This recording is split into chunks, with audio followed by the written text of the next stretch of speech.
Eso es todo. Entonces, si queremos verlo, podemos poner aquí una carga positiva, ¿sí? Y aquí alrededor, ¿sí? Con un determinado radio,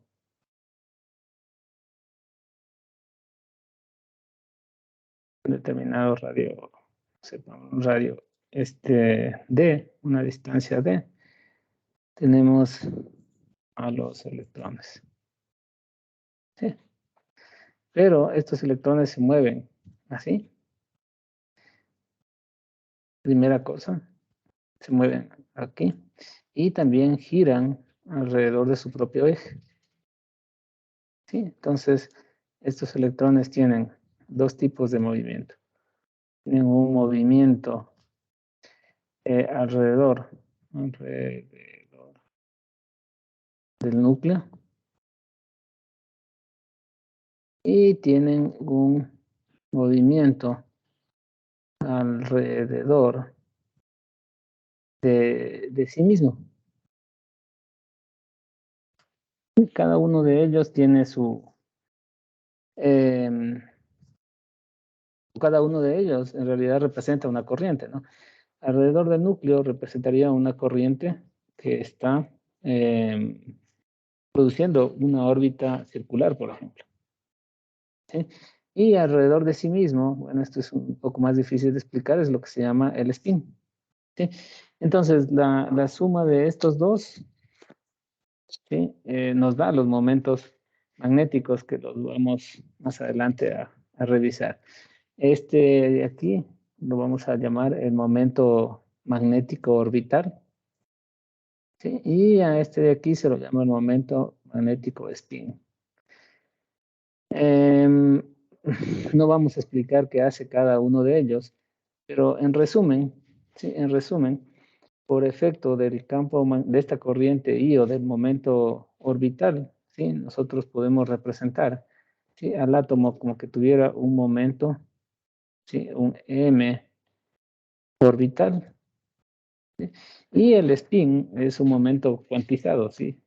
Puede estar en contra o en la misma dirección del orbital y solo puede tener valores fijos, ¿sí? Entonces el spin, por ejemplo, puede estar o hacia arriba o hacia abajo, el M spin.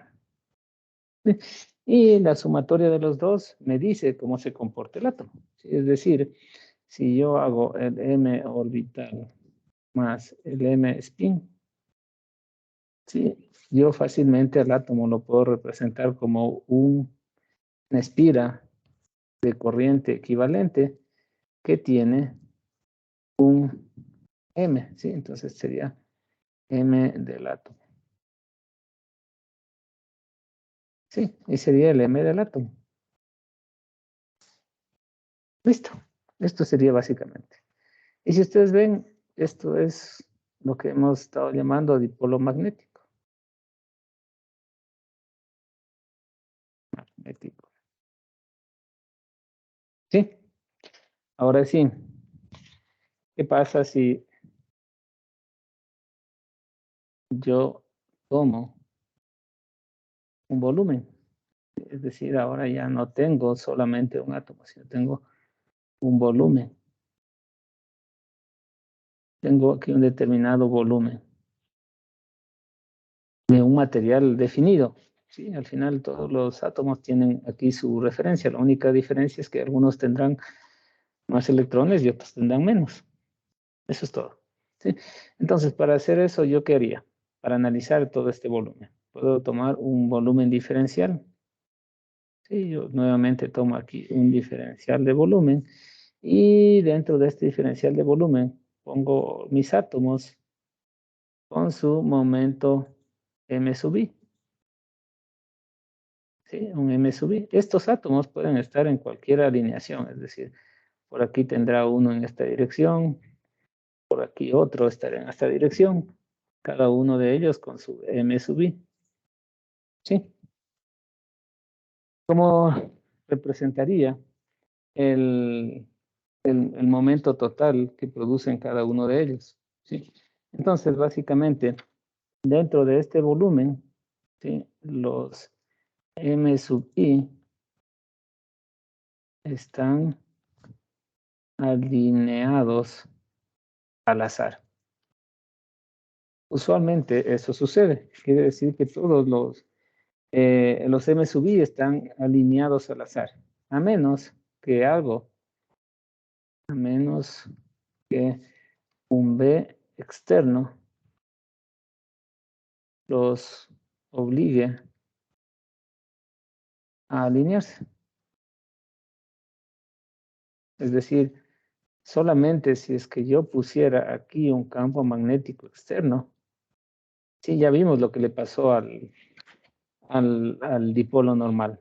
A una espira, ¿qué le pasaba? Si yo le pongo un campo magnético externo, el campo de la espira se alinea con el campo magnético externo. Lo mismo le pasa a la materia.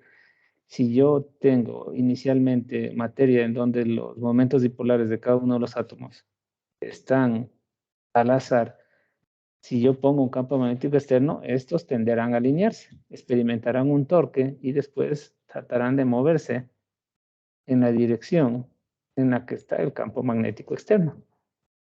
¿Sí?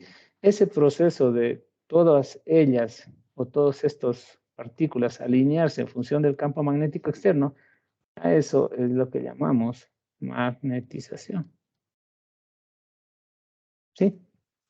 ¿Y cómo la calculo a la magnetización? Bueno, pues esta magnetización que se representa con M no sería más que sumar todos los momentos UV, ¿sí? Desde I hasta el número de partículas o de átomos que existan dentro de este volumen diferencial, ¿sí? Expresado respecto de la magnitud de este volumen, ¿sí? Es decir, si yo tomo el momento dipolar magnético de todos ellos y los divido por el volumen, cuando este volumen tiende a cero,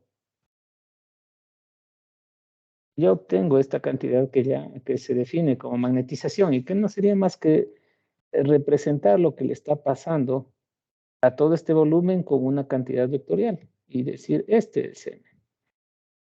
¿Sí? Eso es simplemente la definición de M. ¿Sí? En un punto, como hacer el promedio de lo que le está pasando a este volumen diferencial. Y a este lo llamó magnetización. ¿Sí? Entonces, en la materia, ¿qué pasaría? ¿Sí? Ya dentro de todo este volumen.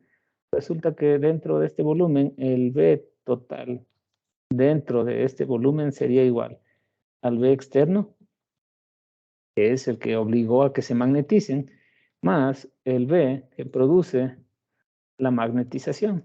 ¿Sí? Porque si todos estos se alinean en un solo sentido, están produciendo un campo magnético interno. ¿Sí? ¿Cuánto vale el B externo? Lo puedo expresar en función de la intensidad de campo eléctrico. Sería el campo, perdón, la intensidad de campo magnético. Sería el campo magnético externo. ¿Sí? Y este B de magnetización no es más que nu sub 0 multiplicado por la magnetización. ¿Sí? En función de eso, llegamos a la conclusión de que el B total no sería más que nu sub 0, el campo magnético externo, más el efecto de la magnetización. ¿Sí? Eso sería básicamente el, el valor total de B. ¿Sí? Pero resulta que a medida que yo haga el B más grande, ¿sí? Más fuerte es el torque que se ejerce sobre cada uno de estos dipolos y por lo tanto la magnetización también crece. ¿Sí? Es decir, se cumple que la magnetización es proporcional al campo magnético externo aplicado. Y esta constante de proporcionalidad,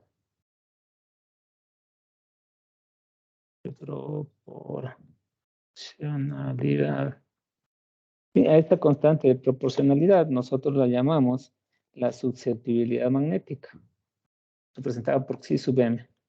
Esto es susceptibilidad magnética.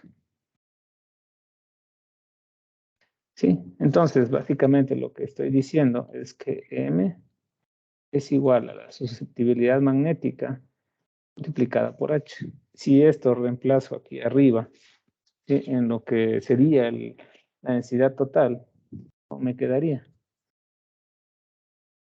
La densidad total no sería más que mu sub 0, el campo externo, ¿sí? Más susceptibilidad, bueno, aquí sería la susceptibilidad magnética, por H externo otra vez. ¿Sí? Y a esto que es mu sub 0 por 1 más xm H externo, nosotros le damos un nombre. Y resulta que B es más que mu sub 0. Esto se denomina mu sub R. Aquí tenemos el H externo. ¿Sí? Este mu sub R es la permeabilidad relativa. Y por lo tanto B es más que nu H.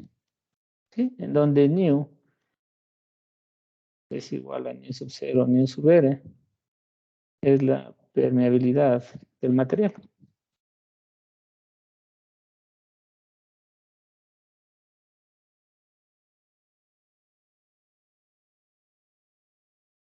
Sí, y esta permeabilidad del material ustedes la encuentran en tablas. Entonces, por ejemplo, si ustedes van aquí a internet, buscan permeabilidad materiales, y van a encontrar un montón de tablas, ¿no? Ética. Como estas, ¿no? Les dicen, bueno, de habrá uno que esté, ya, permeabilidad del cobalto 250, bueno, aquí está la permeabilidad relativa, ¿no? Vamos, tenemos una de materiales, relaciones, no. En general pueden encontrar la permeabilidad relativa o la permeabilidad total. En este caso, miren que tienen la permeabilidad relativa de un hierro comercial normal, 1500. De un hierro de silicio, de acero al silicio, 14.000. De algo que se llama el supermalloy, 800.000. ¿Sí? Y así pueden encontrar de varios materiales. Inclusive la misma Wikipedia pueden encontrar para cada tipo de material, ¿sí? La permeabilidad de cada uno de ellos, ¿sí? Calculada de esta forma. ¿Sí? Y esto es básicamente el resultado de lo que sucede en la materia. Entonces, en la materia, ¿qué tenemos? Que la densidad de flujo magnético dentro de la materia tiene dos componentes.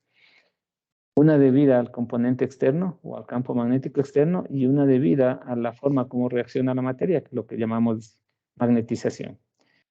Sí, sin embargo, para facilitar el estudio, nosotros unimos el efecto de ambas en una sola constante que llamamos permeabilidad relativa, que no es más que la permeabilidad relativa del vacío por la permitividad del vacío por la permeabilidad relativa, y con eso representamos el efecto de ambas. ¿Sí? Mediante la permeabilidad representamos el efecto de la magnetización y el efecto del campo magnético externo, y esta es la forma, o esto nos dice cómo se comporta un material. ¿Sí? La densidad de flujo magnético dentro del material tiene las dos componentes. ¿Sí? Eso sería en resumen. Y bueno, eso es lo que está expresado aquí, ¿no? Una vez que se entiende lo que es la magnetización, ¿sí? Que no es más que sumar el momento dipolar de cada uno de los de cada uno de los átomos, ¿sí? Se puede expresar la densidad de flujo magnético como la suma del campo eléctrico, del campo magnético externo y la magnetización. Esto a su vez se puede expresar en función de corrientes o en función de campos, ¿sí? Dependiendo de que se haga más sencillo utilizar. ¿Sí? Y básicamente la densidad de flujo magnético es permeabilidad por campo. ¿Sí? Aquí tenemos un caso de estudio sencillo. ¿Sí? Resolvamos este caso de estudio sencillo. Y con eso terminamos. Ejemplo.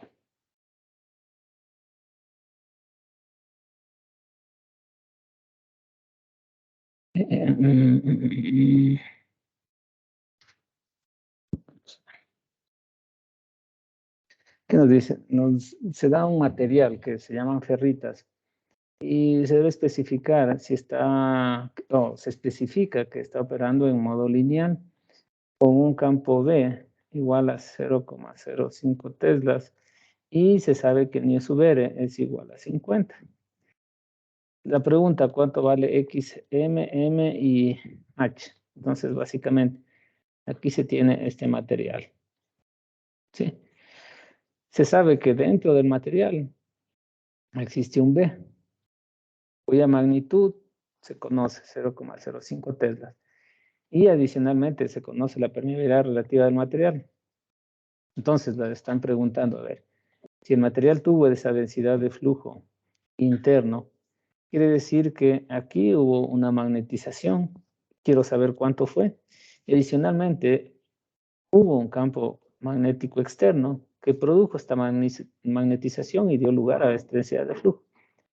¿Cuánto vale este campo magnético externo? ¿Sí? Entonces, para XM no es problema, ¿no? Recuerden que, más bien, recuerden que nu sub R no es más que 1 más XM, ¿sí? Con lo que XM no sería más que nu sub R menos 1, que sería los 50 menos 1, sería igual a 49, ¿sí? ¿Cuánto valdría M y X? Sí, entonces ustedes recuerden que B no es más que nu sub 0, nu sub RH. Y con esto ya calcularíamos H, ¿no? H sería B sobre nu sub 0, nu sub R, que sería los 0,05 dividido para 4 pi por 10 a la menos 7, multiplicado por 50. ¿Sí?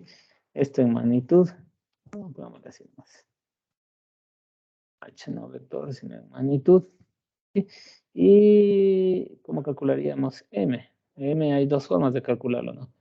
Directamente como XMH, ¿sí? Que sería los 49 por 0,05 sobre 4 pi por 10 a la menos 7 por 50. O lo podríamos calcular de la otra manera, ¿no? Recordando que B no es más que nu sub 0h más xm sub m. ¿Sí? Con lo que me quedaría. Aquí no. Listo. Aquí sería m, ¿no? Sub 0h más m. N sub 0m. Sería N sub 0m. Con lo que m me daría b sobre nu sub 0 menos h. Listo. Que sería 0,05 sobre 4 pi por 10 a la menos 7 por los 50 y menos 0,05 sobre 4 pi por 10 a la menos 7. Aquí es nada más 4 pi a la menos 7 nada más, y aquí sí es por 50. Por 50. Listo. Ya habríamos calculado tanto el valor de nu sub 0, de B, de M y de, bueno, el valor de XM, de H y de M.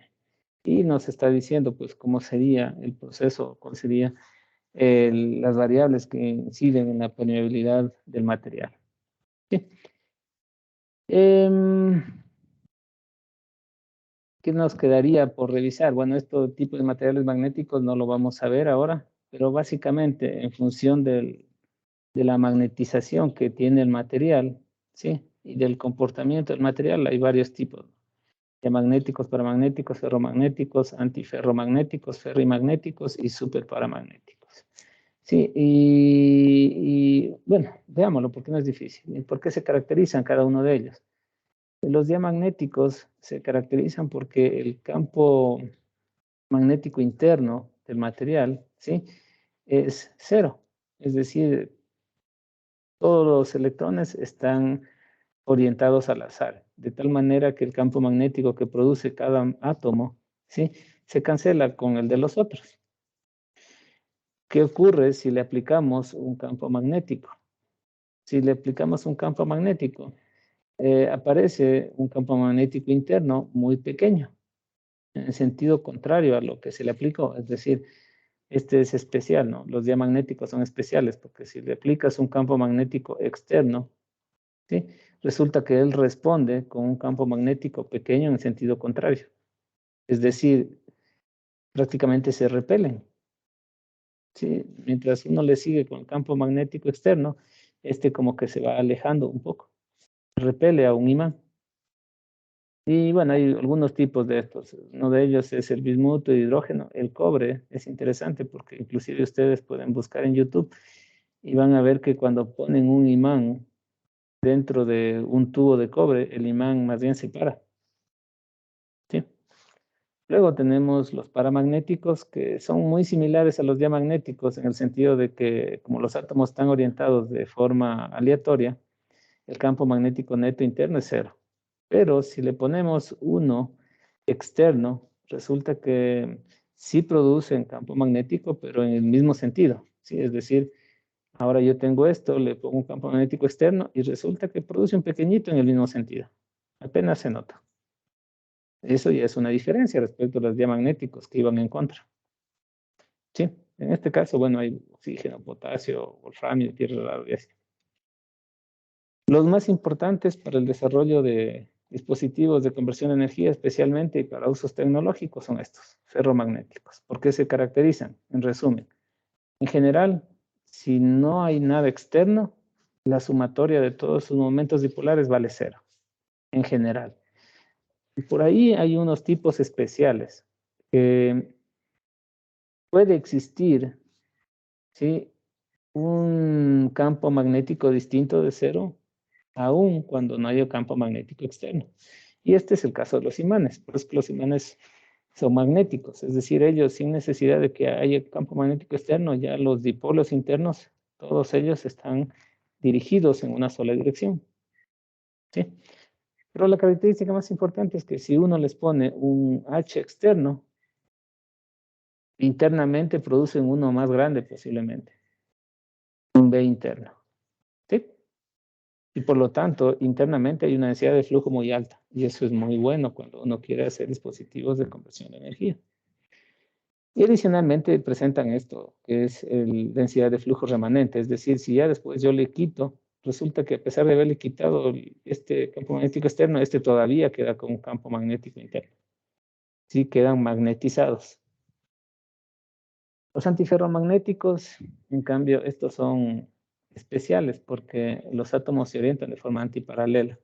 Si nosotros le ponemos un campo magnético interno, resulta que en algunas partes de el campo magnético está en este sentido, pero en otras partes el campo está en sentido contrario, ¿sí?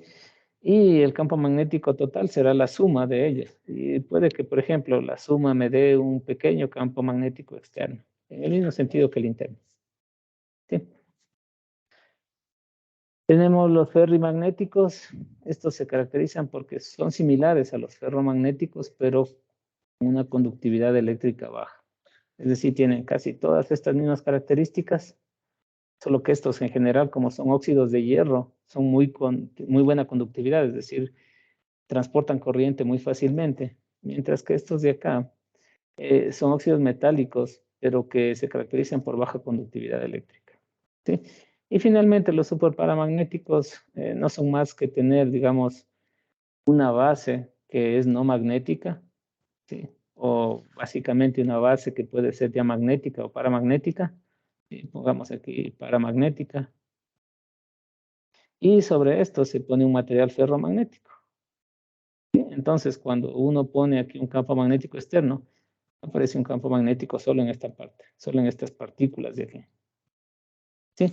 Y de hecho, estos son unos de los más usados en la antigüedad para el uso o para el desarrollo de cintas magnéticas, discos duros y de tales, ¿sí? Y bueno, esto se puede explicar en función del momento orbital y los momentos spin de los que hablamos hace un momento, ¿sí? Cuando, dependiendo de la magnitud de ellos, ¿sí? Aparecen los tipos de materiales, dependiendo de la magnitud y de la relación que existe entre ellos. ¿Sí? Bien, eso sería todo por hoy. La próxima semana, no, el día de mañana, revisamos lo que son las condiciones de borde y adicionalmente lo que sería la inductancia y energía en campo magnético. ¿Sí? Con eso terminaríamos este capítulo y nos quedaría ya para la siguiente semana la introducción a la ley de Faraday o lo que es campos magnéticos variables en el tiempo. ¿Sí? Bien, eso sería todo. Quedamos hasta aquí. Les voy a pedir, ¿sí? Am, a ver, ¿dónde está? Les voy a pedir a sus compañeros de los grupos 7 y 8 que por favor se queden en la clase. ¿Sí? A todos los demás, muchas gracias. Nos vemos la próxima semana. ¿Cuáles son los grupos 7 y 8? Junior Cusi, Karen Iglesias, Darwin Jiménez, Juan Montenegro, Alex Moreta, Néstor Noroña, Tamia Zambrano y Diego Zurita.